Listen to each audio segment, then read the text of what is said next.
강원도 깊은 산속, 안개가 자욱한 새벽이었다. 김민우의 낡은 트럭이 좁은 산길을 따라 덜컹거리며 올라갔다. 헤드라이트 불빛이 짙은 어둠을 뚫고 나아가며 울창한 소나무들 사이로 희미한 길을 비추었다.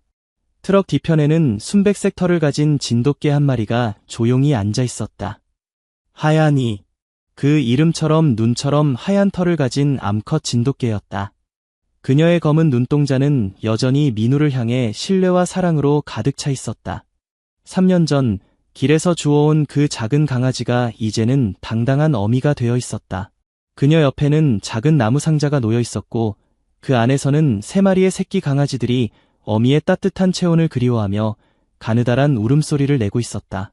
민우는 핸들을 잡은 손에 힘을 주었다. 그의 얼굴은 창백했고 입술은 굳게 다물어져 있었다. 최근 몇 달간 그의 삶은 급격히 무너져 내렸다. 작은 식당을 운영하던 그는 코로나19로 인해 손님이 끊기면서 빚더미에 앉게 되었다. 아내는 견디다 못해 아이들을 데리고 친정으로 떠났고 집은 곧 경매에 넘어갈 예정이었다. 하얀아, 미안해. 민우의 목소리는 떨렸다. 하얀이는 고개를 갸웃거리며 그를 바라보았다. 꼬리는 살짝 흔들렸지만 평소만큼 활발하지는 않았다. 마치 무언가 불길한 기운을 감지한 듯했다. 트럭이 멈춘 곳은 해발 800m 높이의 외진 산중턱이었다. 사방이 울창한 숲으로 둘러싸여 있고 가장 가까운 마을까지도 10km가 넘는 거리였다. 이른 겨울의 차가운 바람이 나무 사이로 스며들며 을씨년스러운 소리를 냈다. 민우는 트럭에서 내려 천천히 뒷문을 열었다. 하얀이는 기대에 찬 눈으로 그를 바라보았다. 평소라면 이런 곳에서 함께 산책을 즐겼을 테니까. 민우는 새끼들이 든 상자를 조심스럽게 꺼내 땅에 놓았다. 하얀이가 뛰어내리자 그는 주머니에서 두꺼운 밧줄을 꺼냈다. 하얀아, 잠깐만. 하얀이는 순순히 목에 밧줄이 둘러지는 것을 허락했다. 그녀는 민우를 완전히 신뢰하고 있었다. 3년 동안 그가 자신을 배신한 적은 한 번도 없었으니까. 민우는 밧줄의 다른 끝을 굵은 참나무에 단단히 묶었다. 밧줄의 길이는 겨우 2m 정도였다. 하얀이는 처음에는 이해하지 못했다. 꼬리를 흔들며 민우를 바라보았지만 그의 표정에서 평소와 다른 무언가를 감지하기 시작했다. 민우는 하얀이의 눈을 직시할 수 없었다. 그는 서둘러 트럭으로 돌아가 시동을 걸었다. 하얀아, 정말 미안해. 나도 어쩔 수 없어. 트럭이 움직이기 시작하자 하얀이는 비로소 상황을 이해했다. 그녀는 밧줄에 몸이 묶인 채 민우를 따라가려 했지만 밧줄이 그녀를 막았다. 트럭이 멀어질수록 하얀이의 울음소리는 더욱 절망적이 되었다. 컹컹. 하얀이의 울음소리가 산 전체에 메아리 쳤다. 그것은 단순한 개의 짖음이 아니었다. 그것은 배신당한 영혼의 절규였고 버림받은 존재의 마지막 호소였다. 민우는 백미러로 점점 작아지는 하얀 점을 바라보다가 결국 고개를 돌렸다. 트럭 소리가 완전히 사라지자 산속은 다시 고요해졌다. 하얀이는 한동안 민우가 사라진 방향을 바라보며 서 있었다. 그녀의 눈에서 눈물이 흘러내렸다. 개도 울 수 있다는 것을 그 순간 산속의 모든 생명체들이 목격했다. 첫날 밤이 가장 힘들었다. 해가 지면서 산속의 온도는 급격히 떨어졌다. 11월 말의 강원도 산중은 이미 겨울의 전령들로 가득했다. 차가운 바람이 하얀이의 털 사이로 스며들었고 새끼들의 울음소리는 점점 약해져 갔다. 하얀이는 밧줄이 허락하는 한계 내에서 새끼들을 보호하려 했었다. 그녀는 자신의 몸으로 상자를 감싸며 새끼들에게 체온을 전해주었다. 3마리의 새끼들, 어미처럼 흰 털을 가진 암컷 1마리와 갈색과 흰색이 섞인 수컷 2마리은 어미의 따뜻한 배를 찾아 꿈틀거렸다. 어미가 지켜줄게. 걱정하지 마. 하얀이는 새끼들에게 속삭이듯 낮은 소리를 냈다. 하지만 그녀 자신도 두려웠다. 이 깊은 산속에는 위험한 것들이 많다는 것을 본능적으로 알고 있었다. 멧돼지, 곰, 그리고 무엇보다 굶주린 늑대들이 있다는 것을. 밤이 깊어갈수록 숲속에서는 다양한 소리들이 들려왔다. 부엉이의 으스스한 울음소리, 나뭇가지가 바람에 부딪히는 소리, 그리고 멀리서 들려오는 짐승들의 울음소리. 하얀이는 길을 바짝 세우고 주변을 경계했다. 새벽 2시쯤 첫 번째 위험이 찾아왔다. 후루룩, 후루룩. 무언가 큰 것이 숲속에서 다가오고 있었다. 하얀이는 즉시 경계태세를 취했다.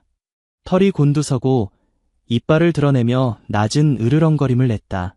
달빛 사이로 거대한 그림자가 나타났다. 산멧돼지였다. 성체 수컷 멧돼지는 몸무게가 150kg은 좋게 될 것 같았다. 그의 작은 눈이 붉게 빛났고 날카로운 엄니가 달빛에 번뜩였다. 멧돼지는 하얀이와 새끼들의 냄새를 맡고 호기심을 보였다. 하얀이는 두려웠지만 물러설 수 없었다. 새끼들이 그녀 뒤에 있었으니까. 그녀는 온 몸에 털을 세우고 멧돼지를 향해 크게 짖었다. 컹! 오! 그녀의 울음소리는 산 전체를 깨울 듯 컸다. 진돗개 특유의 용맹한 기질이 발동한 것이다. 멧돼지는 잠시 멈춰서서 하얀이를 바라보았다. 서로의 눈이 마주쳤다. 긴장감이 흘렀다. 하지만 멧돼지는 굳이 싸울 이유를 찾지 못했다. 하얀이가 자신의 영역을 침범한 것도 아니고 먹이를 놓고 경쟁하는 것도 아니었다.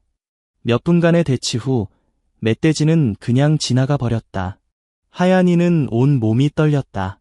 아드레날린이 온몸을 휩쓸고 지나간 후의 허탈감이었다. 그녀는 새끼들을 다시 한번 확인하고 더욱 단단히 감쌌다. 사흘째 되는 날, 하얀이는 한계에 다다랐다. 물 한 모금 마시지 못한 채 새끼들에게 젖을 주느라 그녀의 몸은 급속히 쇠약해졌다. 새끼들도 어미의 젖이 말라가자 더욱 자주 울어댔다. 하얀이는 근처에 있는 눈을 핥아 갈증을 달래려 했지만 그것만으로는 역부족이었다. 그날 오후 희미한 의식 속에서 하얀이는 무언가 거대한 존재가 다가오는 것을 느꼈다. 처음에는 또 다른 위험인 줄 알았다. 하지만 이번에는 달랐다. 숲속에서 나타난 것은 거대한 반달가슴곰이었다. 어미곰은 몸무게가 200kg은 좋게 되어 보였다. 그녀의 가슴에는 특유의 흰색 V자 무늬가 선명했고 얼굴 왼쪽에는 오래된 상처 자국이 있었다. 그 흉터는 그녀가 살아온 험난한 세월을 말해주고 있었다. 하얀이는 본능적으로 두려움을 느꼈다. 곰은 자신보다 10배는 큰 존재였고 한번 핥히면 자신은 물론 새끼들까지 모두 죽을 수 있었다. 하지만 그녀는 도망갈 수도 없었다. 밧줄이 그녀를 묶고 있었으니까. 어미 곰은 천천히 다가왔다. 하얀이는 마지막 힘을 다해 새끼들 앞에 섰다. 떨리는 다리로, 하지만 굴복하지 않는 눈빛으로 곰을 바라보았다. 으르르. 하얀이의 목에서 나온 소리는 협박이라기보다는 간청에 가까웠다. 제발 새끼들만은 그런 의미였다. 어미 곰은 하얀이 앞에서 멈춰섰다. 그리고 놀라운 일이 일어났다. 곰은 하얀이를 해치려 하지 않았다. 대신 그녀는 하얀이의 목에 걸린 밧줄을 자세히 살펴보았다. 곰의 커다란 코가 밧줄 근처로 다가왔다. 하얀이는 숨을 죽였다. 그런데 곰은 갑자기 밧줄을 입에 물었다. 그리고는 조심스럽게 하지만 강한 힘으로 밧줄을 씹기 시작했다. 처음에 하얀이는 이해할 수 없었다. 왜 이 거대한 포식자가 자신을 도와주려 하는 걸까? 하지만 몇 분 후 질긴 밧줄이 끊어지는 소리가 들렸다. 툭! 하얀이는 자유로워졌다. 곰은 몇 걸음 뒤로 물러서며 하얀이를 바라보았다. 두 어미의 눈이 마주쳤다. 그 순간 하얀이는 곰의 눈에서 무언가 친숙한 것을 보았다. 그것은 모성애였다. 새끼를 지키려는 어미의 마음이었다. 어미 곰에게도 새끼가 있었다. 작년에 태어난 2마리의 새끼곰들이 멀리서 조심스럽게 지켜보고 있었다. 어미 곰은 버림받은 어미 개와 새끼들을 보며 자신의 모습을 겹쳐본 것이다. 하얀이는 조심스럽게 새끼들에게 다가갔다. 자유를 되찾았지만 어디로 가야 할지 알 수 없었다. 이 깊은 산속에서 새끼들과 함께 살아남을 수 있을까? 어미곰은 잠시 망설이더니 천천히 숲 깊숙이 걸어 들어갔다. 그리고는 멈춰서서 하얀이를 돌아보았다. 마치 따라오라고 하는 것 같았다. 하얀이는 새끼들을 입에 하나씩 물고 어미곰을 따라갔다. 그것이 살 길이라는 것을 본능적으로 알았다. 어미곰이 하얀이를 데려간 곳은 깊은 골짜기 안쪽의 작은 동굴이었다. 동굴은 그리 크지 않았지만 바람과 비를 막기에는 충분했다. 입구에는 두꺼운 낙엽들이 쌓여 있어 천연 카페트 역할을 했고 안쪽은 어미곰과 새끼들이 겨울을 나기 위해 준비한 보금자리였다. 어미곰은 하얀이와 새끼들을 동굴 한쪽에 자리 잡게 해주었다. 처음에는 서로 경계했지만 시간이 지나면서 놀라운 공생관계가 형성되기 시작했다. 가장 먼저 변화를 보인 것은 새끼들이었다. 하얀이의 새끼 3마리 중 가장 활발한 수컷 새끼는 곰 새끼들과 놀기 시작했다. 크기 차이가 많이 났지만 어린 동물들의 놀이 본능은 종족을 초월했다. 작은 강아지가 큰 곰 새끼 등에 올라타려 하면 곰 새끼는 가만히 있어 주었다. 어미곰, 이름을 큰엄마라고 부르기로 하자 는 놀라운 보살핌을 보여주었다. 그녀는 하얀이가 먹을 수 있는 음식을 찾아다 주었다. 산에서 자란 야생 과일, 견과류, 그리고 때로는 물고기까지. 하얀이는 처음에는 낯선 음식들을 경계했지만 굶주림을 견딜 수 없어 조금씩 먹기 시작했다. 놀랍게도 하얀이의 몸은 야생 음식에 적응해갔다. 진돗개의 강한 생명력과 적응력이 발휘된 것이다. 그녀의 젖이 다시 나오기 시작했고 새끼들은 건강하게 자라갔다. 겨울이 깊어갈수록 이 특별한 가족의 유대는 더욱 깊어졌다. 하얀이는 큰엄마에게서 야생에서 살아가는 법을 배웠다. 어떤 식물이 먹을 수 있는지, 어떤 소리가 위험을 알리는지, 어떻게 추위를 견디는지, 그리고 가장 중요한 것, 어떻게 새끼들을 진정으로 보호하는지. 반대로 하얀이도 큰엄마에게 도움이 되었다. 진돗개의 예리한 청각과 후각은 큰엄마도 감지하지 못하는 위험을 미리 알려주었다. 하얀이의 경계심과 용맹성은 이 작은 공동체를 더욱 안전하게 만들어주었다. 어느 날 밤, 늑대 무리가 그들의 영역에 나타났다. 5마리의 늑대들이 동굴 근처까지 접근했다. 그들은 겨울철 먹이를 찾아 평소보다 대담해져 있었다. 늑대들의 울음소리가 골짜기에 메아리 쳤을 때 하얀이는 즉시 경보를 울렸다. 컹컹컹. 하얀이의 날카로운 경고음에 큰엄마가 깨어났다. 곰은 즉시 상황을 파악하고 새끼들을 동굴 깊숙이 밀어넣었다. 하얀이도 자신의 새끼들을 안전한 곳으로 옮겼다. 늑대들이 동굴 입구에 나타났을 때 그들이 본 것은 거대한 반달가슴곰과 용맹한 진돗개가 나란히 서 있는 모습이었다. 큰엄마는 뒷다리로 일어서며 이협적인 포효를 터뜨렸고 하얀이는 이빨을 드러내며 으르렁거렸다. 늑대들은 잠시 망설였다. 곰 1마리만 있다면 무리로 덤빌 수도 있겠지만 개까지 함께 있으니 승산이 없었다. 특히 진돗개의 예측 불가능한 용맹성은 늑대들도 잘 알고 있었다. 결국 늑대들은 포기하고 물러갔다. 하얀이와 큰엄마는 서로를 바라보며 처음으로 진정한 동반자임을 확인했다. 겨울이 지나고 봄이 찾아왔다. 산에는 새로운 생명들이 꿈트기 시작했다. 나무들이 새순을 티르고 야생화들이 고개를 내밀었다. 하얀이의 새끼들도 이제 제법 자란 강아지가 되어 있었다. 가장 큰 변화는 하얀이 자신이었다. 도시에서 기르던 애완견이었던 그녀는 이제 진정한 야생 동물이 되어 있었다. 그녀의 털은 더욱 두꺼워졌고 근육은 단단해졌다. 눈빛도 예전과 달라졌다. 여전히 온화했지만 그 안에는 야생의 날카로움이 있었다. 새끼들도 마찬가지였다. 그들은 곰 새끼들과 함께 자라면서 일반적인 개들과는 다른 독특한 성격을 갖게 되었다. 더욱 독립적이고 더욱 용감하고 자연과 조화를 이루며 살아가는 법을 터득했다. 어느 따뜻한 봄날, 하얀이는 혼자 숲속을 거닐고 있었다.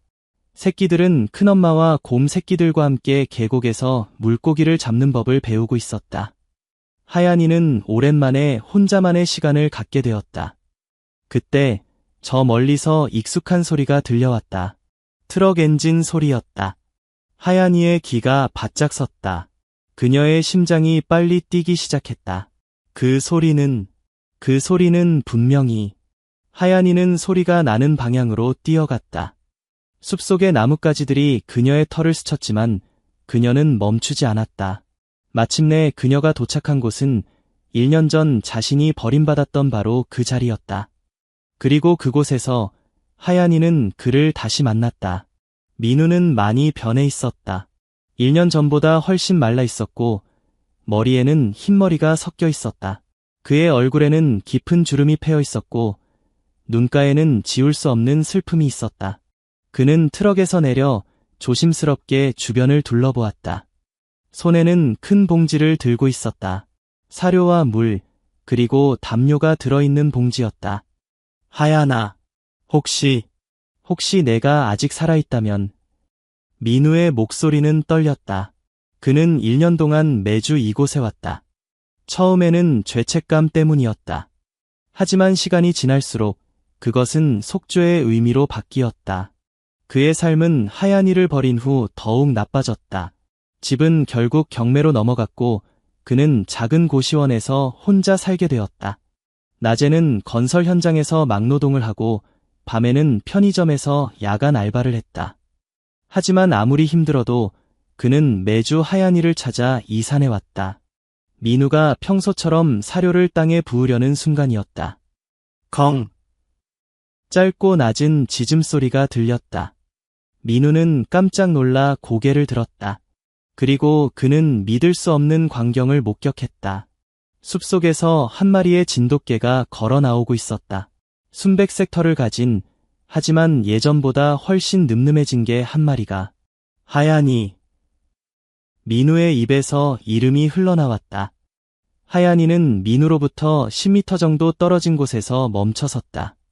그녀는 민우를 바라보았지만 다가가지는 않았다. 둘은 오랜 시간 서로를 바라보았다. 민우의 눈에서 눈물이 흘러내렸다. 하얀아, 미안해. 정말 미안해. 나는 정말 나쁜 놈이야. 민우는 무릎을 꿇었다. 그의 목소리는 흐느끼는 소리로 변했다. 매일 너를 생각했어. 매일 후회했어. 내가 얼마나 추웠을지, 얼마나 무서웠을지. 새끼들은 괜찮니? 하얀이는 여전히 움직이지 않았다. 하지만 그녀의 눈에서 민우는 무언가 다른 것을 읽을 수 있었다. 분노도 아니고 원망도 아니었다. 그것은 이해였다. 그때 숲속에서 작은 소음이 들렸다. 민우가 고개를 돌리자 3마리의 어린 진돗개들이 조심스럽게 나타났다. 하얀이의 새끼들이었다. 세 마리 다 살아있구나. 민우는 더욱 크게 울었다. 새끼들은 호기심 어린 눈으로 이 낯선 인간을 바라보았다. 그들에게 민우는 완전히 새로운 존재였다. 냄새는 익숙했지만 기억에는 없는 존재였다. 가장 큰 수컷 새끼가 조심스럽게 민우에게 다가갔다. 하얀이는 긴장했지만 새끼를 막지는 않았다. 새끼는 민우의 손냄새를 맡더니 작은 꼬리를 살짝 흔들었다. 안녕, 얘들아. 민우는 조심스럽게 손을 뻗었다. 새끼는 잠시 망설이다가 민우의 손을 핥았다. 따뜻하고 부드러운 혀의 감촉에 민우는 더욱 눈물을 흘렸다. 하얀아, 너를 다시 데려갈 수는 없어. 나는 아직도 너를 제대로 돌볼 수 없어. 하지만 이제 알겠어. 너는 여기서 행복하구나. 자유롭게 살고 있구나. 하얀이는 민우의 말을 듣는 듯했다. 그녀는 한 걸음 더 다가와서 민우를 바라보았다.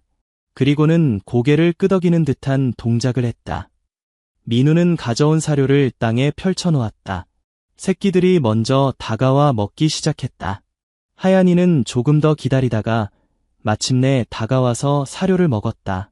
그 순간 숲속에서 또 다른 움직임이 있었다. 민우는 깜짝 놀라며 고개를 들었다. 거대한 반달가슴곰 한 마리가 나무 뒤에서 조심스럽게 지켜보고 있었다. 민우는 공포에 질렸다. 하지만 놀라운 일이 일어났다. 하얀이는 전혀 놀라지 않았다. 오히려 곰을 향해 작은 소리로 무언가를 전달하는 듯했다. 큰엄마는 천천히 나타났다. 그녀의 뒤로는 2마리의 작은 곰 새끼들이 따라왔다. 민우는 이 믿을 수 없는 광경에 말문이 막혔다. 하얀이, 너희들이 함께 살고 있는 거니? 하얀이는 큰엄마에게 다가가 그녀의 다리에 몸을 비볐다. 곰과 개가 서로를 가족처럼 대하는 모습이었다. 민우는 이제 이해했다. 하얀이는 단순히 살아남은 것이 아니었다. 그녀는 새로운 삶을 찾았고 새로운 가족을 만났던 것이다. 그날 이후 민우의 방문은 새로운 의미를 갖게 되었다. 그는 더 이상 죄책감만으로 이곳에 오지 않았다. 하얀이와 그녀의 새로운 가족을 위해, 그리고 자신의 마음의 평화를 위해 왔다. 매주 토요일마다 그는 이 깊은 산속으로 올라와 하얀이 가족에게 먹이를 주고 그들의 안전을 확인했다. 계절이 바뀌면서 민우는 이 특별한 가족의 일상을 조금씩 이해하게 되었다. 여름이 되자 하얀이의 새끼들은 완전히 자란 진돗개가 되어 있었다. 그들은 어미에게서 물려받은 용맹함과 큰엄마에게서 배운 야생의 지혜를 모두 갖추고 있었다. 특히 가장 큰 수컷은 리더십을 보이기 시작했고 암컷은 뛰어난 사냥 실력을 보였다. 막내 수컷은 가장 영리해서 인간의 접근을 가장 먼저 감지하곤 했다. 민우는 그들에게 이름을 지어주었다.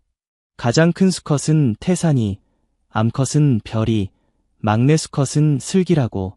하얀이는 이름들을 받아들이는 듯했다. 민우가 이름을 부르면 해당하는 새끼가 반응을 보였다. 어느 여름날 민우는 놀라운 광경을 목격했다. 계곡 근처에서 하얀이 가족과 곰 가족이 함께 물놀이를 하고 있었던 것이다. 진돗개 새끼들과 곰 새끼들이 물속에서 함께 뛰어놀고 하얀이와 큰엄마는 나란히 앉아서 그 모습을 지켜보고 있었다. 정말 믿을 수 없어. 민우는 멀리서 이 평화로운 장면을 바라보며 중얼거렸다. 이것은 단순한 공존을 넘어선 무언가였다. 진정한 가족애였다. 그해 가을 또 다른 변화가 있었다. 하얀이가 다시 임신한 것이다. 이번에는 야생에서 만난 수컷 진돗개와의 사이에서였다. 민우는 처음에는 걱정했다. 하얀이가 이제 7살이 되어가는데 또 다른 출산이 그녀에게 부담이 될까 봐서였다. 하지만 하얀이는 이전보다 훨씬 여유롭게 임신 기간을 보냈다. 큰엄마와 기존 새끼들이 모두 그녀를 보살폈다. 특히 별이는 어미를 대신해 많은 일들을 처리했다. 겨울이 다가오자 하얀이는 새로운 새끼들을 낳았다. 이번에는 4마리였다. 모두 건강하고 활발한 새끼들이었다. 민우는 이 새로운 생명들을 보며 깊은 감동을 받았다. 1년 전 자신이 버린 그 작은 생명들이 이제는 이렇게 큰 가족을 이루고 있다는 것이 기적 같았다. 하지만 야생에서의 삶이 항상 평화로운 것은 아니었다. 하얀이의 둘째 출산 후 몇 달이 지났을 때 큰 시련이 찾아왔다. 그 해는 유난히 추운 겨울이었고 먹이가 부족했다. 설상가상으로 큰엄마가 다른 수컷 곰과의 영역 싸움에서 다쳤다. 민우가 평소보다 일찍 산에 올라온 날이었다. 그는 하얀이 가족을 찾아다니다가 동굴 근처에서 피냄새를 맡았다. 급히 달려가 보니 큰엄마가 앞다리를 다친 채 누워 있었다. 하얀이와 새끼들이 큰엄마 주변을 둘러싸고 불안해하고 있었다. 특히 태산이는 동굴 입구에서 경계를 서고 있었다. 민우는 즉시 행동했다. 그는 산 아래 마을로 내려가 수의사를 불렀다. 처음에 수의사는 야생곰을 치료하는 것을 꺼려했지만 민우의 간곡한 부탁에 마침내 동의했다. 수의사가 도착했을 때 놀라운 장면이 펼쳐졌다. 하얀이가 수의사와 민우를 큰엄마에게 안내하고 있었던 것이다. 마치 이 사람들은 믿어도 된다고 말하는 것 같았다. 큰엄마의 상처는 생각보다 심각했다. 감염이 시작되고 있었고 제때 치료하지 않으면 생명이 위험할 수도 있었다. 수의사는 항생제를 투여하고 상처를 깨끗이 소독했다. 그 후 일주일 동안 민우는 매일 산에 올라와 큰엄마를 돌봤다. 하얀이 가족도 총동원되어 큰엄마를 간병했다. 태산이와 별이는 먹이를 구해왔고 슬기는 물을 떠왔다. 하얀이는 큰엄마 옆에서 밤새 지키며 체온을 나눠주었다. 일주일 후 큰엄마는 기적적으로 회복했다. 그녀가 처음으로 일어서서 걸어다닐 때 모든 가족들이 기뻐했다.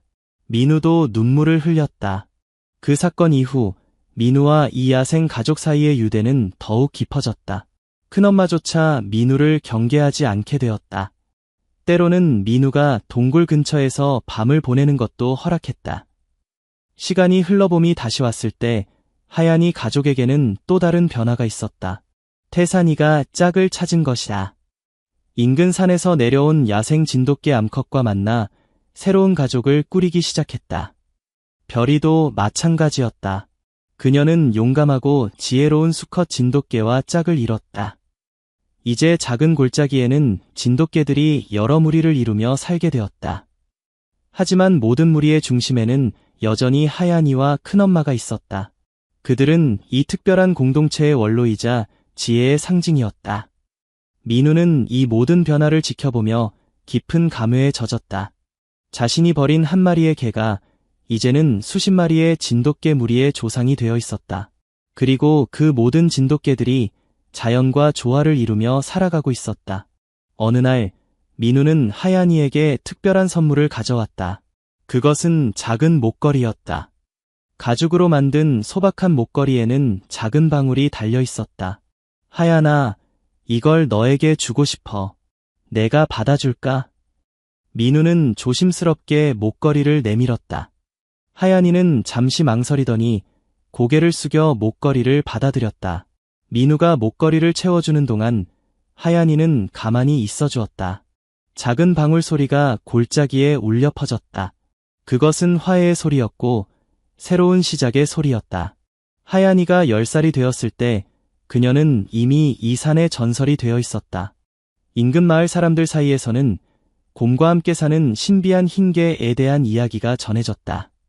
어떤 이들은 그것을 단순한 전설로 여겼지만 가끔 산에서 하얀 개와 곰이 함께 있는 모습을 목격했다는 증언들이 계속 나왔다. 민우는 이 제50대 중반이 되어 있었다. 그의 삶도 많이 변했다. 건설 현장에서의 성실한 근무로 인정받아 작은 건설회사를 차리게 되었고 경제적으로도 어느 정도 안정을 찾았다. 하지만 그에게 가장 중요한 것은 여전히 매주 토요일의 산행이었다. 하얀이도 나이가 들면서 변화가 있었다. 예전만큼 활발하지는 않았지만 더욱 지혜로워졌다. 그녀는 이제 새로운 세대의 진돗개들에게 야생에서의 삶의 지혜를 전수하는 역할을 하고 있었다. 특히 인간과의 관계에 대해서는 하얀이가 가장 좋은 선생님이었다.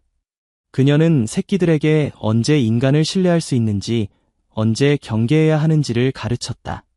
민우 같은 선량한 인간도 있지만 위험한 인간들도 있다는 것을. 어느 가을날 하얀이는 민우에게 특별한 선물을 했다. 그녀의 최신 새끼 중 한 마리를 민우에게 데려온 것이다. 작고 귀여운 암컷 새끼였는데 하얀이를 똑 닮은 순백색 털을 가지고 있었다. 이 아이를 나에게 주는 거니? 민우는 믿을 수 없다는 표정이었다. 하얀이는 고개를 끄덕였다. 그리고는 새끼를 민우 쪽으로 밀어주었다. 새끼는 처음에는 낯선 인간을 경계했지만 어미의 격려에 용기를 내어 민우에게 다가갔다. 민우가 조심스럽게 새끼를 안아 올렸을 때 새끼는 그의 얼굴을 핥았다. 고마워, 하얀아. 정말 고마워. 이 아이를 잘 키우겠어. 너처럼 훌륭한 개로 키우겠어. 민우는 눈물을 흘리며 약속했다. 하얀이는 만족스러운 표정으로 고개를 끄덕였다. 그날 민우는 새끼를 희망이라고 이름 지었다. 새로운 희망의 상징이라는 뜻이었다. 희망이는 민우의 새로운 동반자가 되었다. 도시에서 자란 희망이는 어미 하얀이의 야생 유전자와 진돗개 특유의 충성심을 모두 물려받았다. 그녀는 민우에게 절대적인 충성을 보였지만 동시에 독립적이고 영리했다. 매주 토요일, 희망이는 민우와 함께 산에 올라가 자신의 어미와 가족들을 만났다. 처음에는 희망이도 야생 생활을 그리워하는 듯 보였지만 시간이 지나면서 그녀는 자신의 역할을 이해하게 되었다. 희망이는 야생과 문명 사이의 다리 역할을 했다. 그녀는 민우에게 야생의 지혜를 전해주었고 동시에 산속 가족들에게는 인간 세계의 소식을 전해주었다. 하얀이가 12살이 되었을 때 그녀에게 마지막 시련이 찾아왔다. 어느 추운 겨울날 하얀이가 갑자기 쓰러진 것이다. 나이와 오랜 야생 생활의 피로가 누적된 결과였다. 큰엄마와 모든 진돗개 가족들이 하얀이 주변에 모여들었다. 민우가 급히 달려왔을 때 하얀이는 동굴 안에서 조용히 누워 있었다. 그녀의 호흡은 약했지만 눈빛은 여전히 맑았다. 하얀아, 괜찮니? 민우는 하얀이 옆에 무릎을 꿇고 앉았다. 하얀이는 힘들게 고개를 들어 민우를 바라보았다. 그리고는 작은 꼬리를 흔들었다. 그 순간 희망이가 달려왔다. 그녀는 어미 곁에 앉아서 조용히 그녀를 지켰다. 태산이, 별이, 슬기도 모두 모여들었다. 큰엄마도 멀리서 조용히 지켜보고 있었다. 하얀이는 자신의 모든 가족들이 곁에 있다는 것을 확인하고 평화로운 표정을 지었다. 그녀는 민우의 손을 핥고 희망이의 머리를 쓰다듬었다. 그리고는 조용히 눈을 감았다. 하얀이는 그렇게 평화롭게 세상을 떠났다. 민우와 모든 산속 가족들은 하얀이를 골짜기가 내려다 보이는 언덕에 묻어주었다. 그곳은 하얀이가 가장 좋아하던 장소 중 하나였다. 봄이면 야생화가 만발하고 여름이면 시원한 바람이 불어오는 곳이었다. 하얀이의 장례식에는 놀라운 광경이 펼쳐졌다. 수십 마리의 진돗개들이 모여들어 조용히 하얀이를 배웅했다. 큰엄마와 곰 새끼들도 함께했다. 심지어 평소에는 모습을 드러내지 않던 다른 야생동물들까지 멀리서 지켜보고 있었다. 민우는 하얀이의 무덤 앞에서 마지막 인사를 했다. 하얀아, 고마웠어. 너 덕분에 나는 진정한 사랑이 무엇인지 배웠어. 무조건적인 충성이 무엇인지, 진정한 용서가 무엇인지 배웠어. 그리고 가장 중요한 것은 삶은 포기하는 것이 아니라 새로운 시작을 만들어가는 것이라는 걸 배웠어. 희망이는 어미의 무덤 앞에서 오랫동안 앉아 있었다. 그녀는 이제 하얀이의 유산을 이어받아야 한다는 것을 본능적으로 알고 있었다. 그 후 몇 년이 흘렀다. 민우는 이제 60대에 접어들었지만 여전히 매주 산에 올라왔다. 희망이와 함께, 그리고 이제는 희망이의 새끼들과도 함께. 하얀이의 혈통은 계속 이어지고 있었다. 산속의 진돗개 무리는 이제 이 지역의 자연 생태계의 중요한 부분이 되어 있었다. 그들은 큰엄마의 곰 가족과 함께 완벽한 균형을 이루며 살아가고 있었다. 어느 봄날, 민우는 하얀이의 무덤 옆에서 놀라운 광경을 목격했다. 하얀이의 무덤 위에 작은 야생화 한 송이가 피어 있었던 것이다. 그것은 하얀이의 털과 같은 순백색 꽃이었다. 민우는 그 꽃을 보며 미소를 지었다. 하얀아, 넌 정말 떠나지 않았구나. 여전히 여기 있구나. 바람이 불어와 흰 꽃잎들을 살랑거렸다.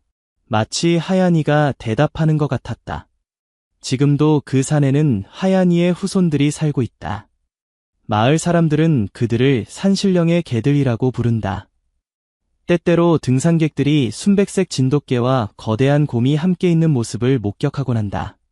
처음에는 누구도 믿지 않았지만 목격담이 계속 이어지자 이제는 그 지역의 유명한 전설이 되었다. 민우는 이제 70세가 되었다. 희망이도 나이가 들어 더 이상 산에 오르기 힘들어졌다. 하지만 희망이의 딸인 평화가 그 역할을 이어받았다. 그리고 평화의 새끼들도 이제 자라서 각자의 길을 찾아가고 있다. 매년 하얀이의 기일이 되면 민우는 특별한 의식을 거행한다. 하얀이의 무덤에 가서 하얀 국화꽃을 바치고 그녀와 함께 보낸 시간들을 회상한다.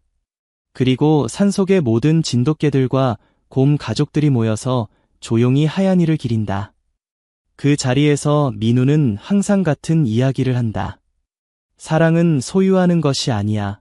사랑은 자유를 주는 것이고, 신뢰하는 것이고, 때로는 보내주는 것이기도 해. 하얀이가 나에게 가르쳐 준 것은 바로 그것이었어. 진정한 사랑은 상대방이 행복할 수 있는 길을 찾아주는 것이라는 걸. 어린 진돗개들은 그 이야기를 들으며 고개를 끄덕인다. 그들에게는 하얀이의 이야기가 전설이 아니라 살아있는 역사다. 큰엄마도 이제 20살이 넘어 곰으로서는 매우 고령이 되었다. 하지만 그녀는 여전히 이 특별한 공동체의 보호자 역할을 하고 있다. 그녀의 새끼들과 손자들이 이제 그 역할을 이어받고 있지만 큰엄마의 지혜와 포용력은 여전히 모든 동물들의 롤모델이다. 어느 조용한 저녁, 민우는 하얀이의 무덤 앞에 앉아서 일기를 썼다. 오늘로 하얀이를 처음 만난 지 20년이 되었다. 그 작은 강아지가 내 인생을 이렇게 바꿔놓을 줄 누가 알았을까? 나는 하얀이를 버렸다고 생각했지만 사실은 하얀이가 나를 구원해준 것이었다. 그녀는 나에게 용서의 의미를 가르쳐 주었고 진정한 강함이 무엇인지 보여주었다. 가장 어려운 상황에서도 포기하지 않고 새로운 길을 찾아가는 것, 그것이 하얀이가 내게 남긴 가장 큰 유산이다. 이제 나도 나이가 들어 언제까지 이 산에 올 수 있을지 모르겠다. 하지만 하얀이의 이야기는 계속될 것이다. 그녀의 후손들을 통해, 그리고 이야기를 듣는 모든 사람들을 통해. 민우가 일기를 덮자 멀리서 진돗개들의 울음소리가 들려왔다. 그것은 슬픈 소리가 아니었다. 그것은 생명을 찬양하는 소리였고 사랑을 축복하는 소리였다. 하얀 꽃이 바람에 흔들리며 마치 하얀이가 마지막 인사를 하는 것 같았다. 안녕, 하얀아. 그리고 고마워. 민우의 마지막 인사가 산 전체에 울려 퍼졌다. 그리고 그 메아리는 영원히 이 산에 남아있을 것이다. 하얀이와 민우의 이야기처럼, 사랑과 용서, 그리고 새로운 시작의 이야기처럼.